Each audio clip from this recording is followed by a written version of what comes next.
Assalamualaikum warahmatullahi wabarakatuh. Saya Irma Merlinda, NPM 1813053089.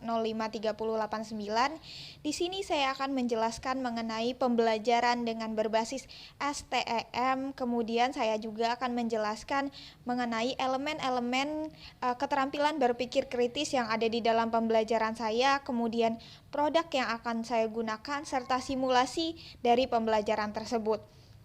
Yang pertama adalah elemen dari keterampilan berpikir kritis. Pada elemen yang pertama yaitu elemen fokus. Pada elemen fokus, saya akan menjelaskan mengenai apa yang menjadi fokus pembelajaran pada hari itu, yaitu mengenai sistem pencernaan pada manusia, khususnya mengenai organ apa saja yang terlibat, fungsi dari organ-organ tersebut, dan bagaimana cara menjaga kesehatan organ pencernaan. Kemudian elemen yang selanjutnya yaitu elemen situation. Pada elemen situation saya akan bertanya mengenai apa sih makanan kesukaan para peserta didik di rumah. Hal ini saya lakukan untuk menstimulus peserta didik untuk mengingat kembali pengalamannya di lingkungan rumah dan juga di luar rumah mengenai makanan apa yang mereka sukai. Kemudian jawaban dari pertanyaan ini akan saya lanjutkan dengan bertanya lagi mengenai kira-kira bagaimana mereka memakan makanan tersebut. Organ apa saja yang terlibat lebih dulu dan organ apa saja yang terlibat di akhir. Kemudian elemen yang ketiga yaitu elemen clarity. Pada elemen clarity saya akan memperjelas atau mengklarifikasi mengenai materi pembelajaran yang akan saya bahas yaitu mengenai organ pencernaan pada manusia. Pada elemen clarity saya akan memperjelas dan memperkuat pembelajaran dengan menampilkan bentuk dari produk yang telah saya buat yaitu ruang pencernaan. Pada produk ruang pencernaan ini saya bisa menjelaskan mengenai organ apa saja yang terlibat, kemudian bagaimana sebuah makanan bisa masuk ke mulut, dan urutan sampai ke organ yang terakhir. Kemudian setelah menjelaskan mengenai produk saya dan juga mengklarifikasi pada elemen clarity, saya juga akan masuk pada elemen keterampilan berpikir kritis yang lain yaitu reason. Pada elemen reason, saya akan bertanya kepada peserta didik, mengapa kita harus mengunyah makanan sampai halus? Hal ini saya lakukan untuk menstimulus peserta didik agar mereka berpikir bahwa mengunyah makanan sampai halus akan mempermudah proses pencernaan. Kemudian pada elemen reason saya juga akan bertanya mengenai mengapa kita harus memakan makanan sehat. Hal ini untuk menstimulus peserta didik untuk menjawab dan memahami bahwa memakan makanan sehat akan berpengaruh kepada seluruh organ dari sistem pencernaan tersebut. Kemudian elemen yang selanjutnya yaitu interference. Pada elemen interference saya akan menjelaskan hubungan-hubungan dari masing-masing organ-organ dari sistem pencernaan pada manusia, mulai dari mulut sampai pada anus. Saya juga akan menjelaskan mengenai hubungan antara makan makanan sehat dan juga kesehatan dari organ pencernaan. Selain itu, saya juga akan menghubungkan mengenai mengapa kita harus mengunyah makanan sampai halus dan fungsinya pada sistem pencernaan. Kemudian pada elemen keterampilan berpikir kritis yang lain yaitu overview. Pada bagian overview saya akan mengulas kembali mengenai organ apa saja yang terlibat, kemudian fungsi dari organ-organ tersebut, dan bagaimana cara menjaga kesehatan organ tersebut. Setelah elemen dari keterampilan berpikir kritis, saya juga akan menjelaskan mengenai produk atau hasil dari elemen engineer pada STM yaitu ruang pencernaan. Ini merupakan produk yang saya gunakan pada pembelajaran ini. Selanjutnya kita akan masuk pada simulasi dari pembelajarannya secara langsung. Assalamualaikum warahmatullahi wabarakatuh anak-anak. Apa kabar nih? Baik semua? Baik. Wah, semuanya bersemangat sekali ya. Karena sudah bersemangat, kita langsung aja nih mulai masuk ke pembelajaran kita. Karena kayaknya udah pada nggak sabar nih. Tapi sebelum mulai belajar, ingat kita harus apa dulu? Berdoa, betul. Silahkan berdoa terlebih dahulu, kemudian kita akan lanjutkan dengan absensi. Nah, karena kita sudah berdoa dan juga sudah absensi nih, hadir semua murid-muridnya. Wah, semangat sekali ya hari ini. Kita langsung aja nih mulai ke pembelajarannya. Hari ini kita akan melanjutkan pembelajaran mengenai manusia dan lingkungan. Kemarin kan kita udah belajar dulu tentang lingkungan dan manusia. Hari ini kita masih belajar mengenai hal itu. Tapi pembelajaran hari ini akan lebih menarik. Hari ini kita akan belajar mengenai sistem pencernaan pada manusia. Penasaran kan? Nah, sebelum mulai pembelajaran, Ibu mau bertanya dulu nih. Kira-kira apa sih makanan kesukaan kalian di rumah? Ayo, apa? Ada banyak loh makanan sehat yang bisa kalian makan di rumah. Ada yang mau menyebutkan? Sayuran, sop, sayur lodeh. Semuanya benar. Itu merupakan jenis makanan-makanan sehat yang bisa kita konsumsi di rumah. Tapi selain itu, kira-kira bagaimana sih cara kalian memakan makanan tersebut? Kira-kira masukin makanannya lewat apa nih? Mulut? Betul, lewat mulut. Nah, hari ini kita akan belajar mengenai sistem pencernaan pada manusia, yaitu organ apa saja yang terlibat, kemudian bagaimana urutannya. Disimak ya. Nah, karena tadi udah menyebutkan semua tuh apa saja makanan kesukaannya dan sudah pada menjawab kalau misalnya kita makan sehat itu melalui mulut. Nah, sekarang kita akan bahas satu persatu kira-kira organ apa saja sih yang terlibat dalam sistem pencernaan manusia melalui ruang pencernaan. Jadi, ruang pencernaan adalah sebuah ruangan di mana sistem pencernaan itu berlangsung. Dalam hal ini merujuk pada media yang telah Ibu buat atau produk tersebut. Nah, di sini kita akan bahas mengenai organ apa saja yang terlibat dalam sistem pencernaan. Ada apa saja? Mulut, kerongkongan, lambung, usus halus, usus besar, dan anus. Nah, yang pertama, mulut. Di bagian mulut, kita akan mengunyah makanan sampai halus, menggigit dan mengunyahnya agar mudah ditelan. Kemudian akan masuk ke kerongkongan yang berupa saluran panjang.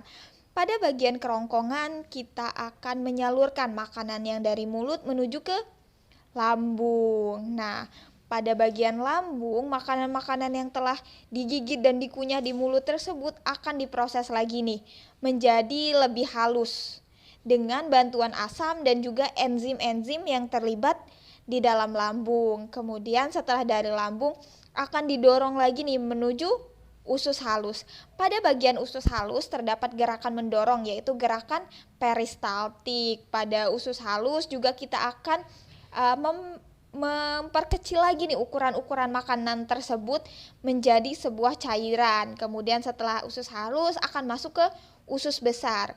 Pada usus besar akan menyerap nih energi-energi yang dibutuhkan dengan mulut, kemudian menyisakan sisa dari makanan yang tidak terpakai oleh tubuh yang akan masuk ke bagian rektum dan kemudian dikeluarkan melalui anus. Betul sekali. Jadi, siapa nih yang suka makan nasi goreng? Ayo, tadi siapa? Angga. Nah, iya. Nih, misalnya nih, Angga makan nasi goreng. Kemudian Angga makannya lewat mulut. Setelah itu kita kemana?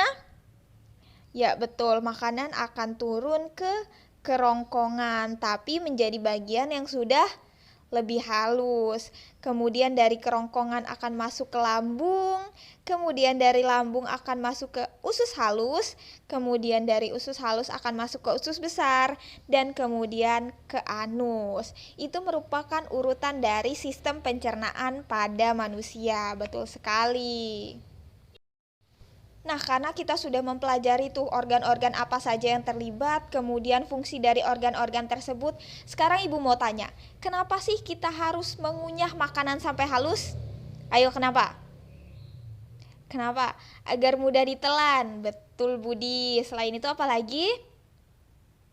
Agar rasanya lebih enak. Ya, jawaban yang paling tepat adalah makanan harus dikunyah lebih halus agar makanan bisa lebih mudah masuk ke kerongkongan untuk disalurkan menuju lambung. Jadi itu adalah alasan kenapa kita harus mengunyah makanan sampai halus. Selain itu, Ibu mau bertanya lagi nih, kira-kira kenapa sih kita harus makan makanan sehat?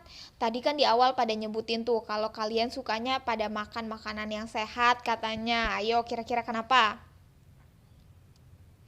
Karena lebih enak. karena nggak enak. Nggak boleh gitu ya, semua makanan itu enak.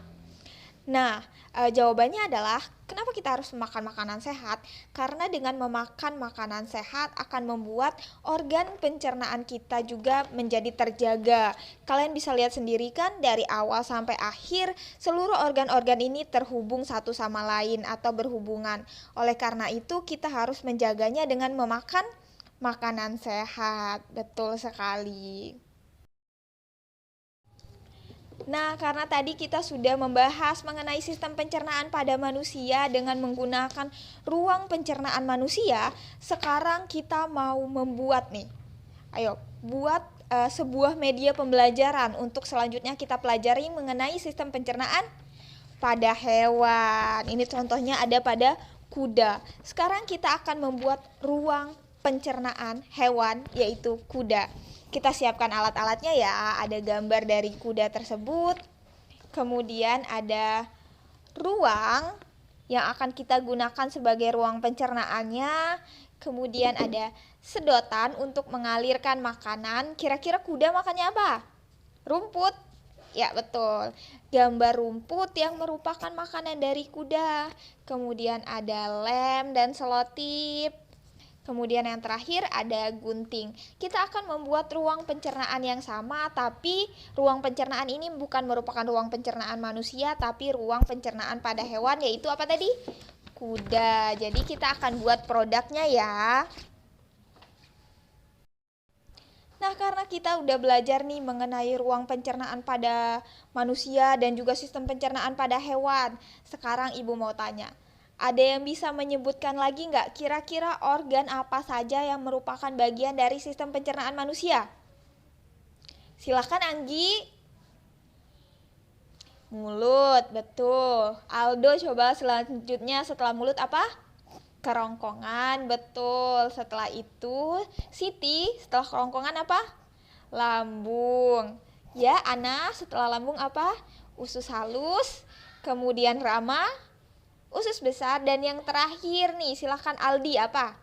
Anus, betul. Jadi itu adalah organ-organ dari sistem pencernaan manusia. Selanjutnya, fungsi-fungsi dari sistem pencernaan tersebut saling berkaitan, mulai dari mulut sampai ke anus.